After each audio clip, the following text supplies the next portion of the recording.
मंत्री डॉक्टर सुरेशभाऊ खाडे यांच्या प्रयत्नातून तालुक्यात मंदिर विकास कामांसाठी 5 कोटींची मंजुरी। खंडेराजुरी, नरवाड आणि बेळंकीतील नागरिकांकडून सत्कार।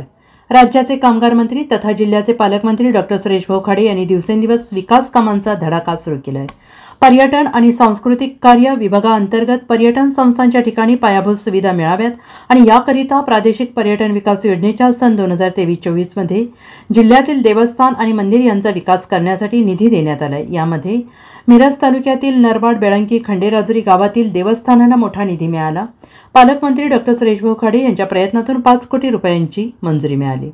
नरवाड येथील भवानी माता मंदिर परिसराचा विकास करण्यासाठी 1 कोटी रुपये, तर बेळंकी येथील जुगुळबाई मंदिर, गणपती मंदिर, बिरोबा मंदिर यांच्यासह गवसिद्धनाथ मंदिर परिसराच्या विकासासाठी 2 कोटींचा निधी मिळालेला आहे।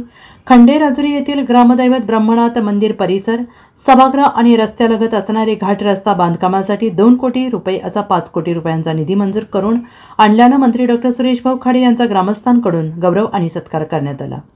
मिरज तालुक्यातील मंदिर परिसराच्या विकास कामांसाठी मंत्री डॉक्टर खाडे यांच्या प्रयत्नाला यश मिळाल्याने तालुक्यातील नागरिकांकडून समाधान व्यक्त होत आहे। मिरज विधानसभाचे लाडके कार्यसम्राट आमदार म्हणून डॉक्टर सुरेशभाऊ खाडेंच्या गौरवाची घोषणाबाजी यावेळी करण्यात आली। यावेळी खंडेराजुरीच्या सरपंच शुभांगी चव्हाण, उपसरपंच संगीता यादव, भाजप नेते दिनकर भोसले, नरवाडचे सरपंच मारुती जमादार, उपसरपंच सौ बने, बेळंकीच्या सरपंच सारिका महेश शिंदे यांच्यासहित 3ही गावाचे ग्रामपंचायत सदस्य, राष्ट्रवादी शरद पवार गट, तालुका प्रमुख भास्कर शिंदे, कार्यकर्ते, पदाधिकारी आणि ग्रामस्थ मोठ्या संख्येने उपस्थित होते। Bureau report, SBN Marathi, Miraj.